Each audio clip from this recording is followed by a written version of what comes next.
Tinan nyo nga naman, no? May nakaalala pa. O malamang ito nakawala.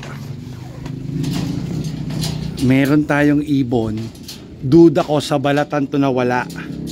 Kasi nung balatan, 5 nawala sa aking ibon eh. Out of 12 entry, no? 12 entries ko. Ito, oh. Pucha.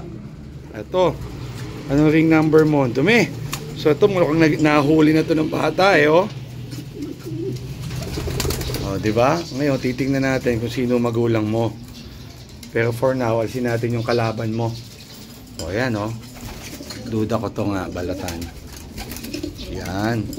Kakatawa talaga ang ating mga alaga, no? Talagang given a chance pag nakawala si Bat.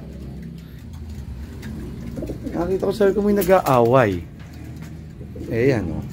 Tingnan natin ang ring number mamaya. So, ayan ang ring number, no? 24004. Ito ang isa sa mga nauna kong binirid na ibon.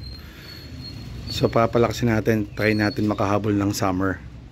San Pablo pa lang naman ang training eh. So definitely pwede pa tong ibon na to. Ayan. So andito muna yung ibon.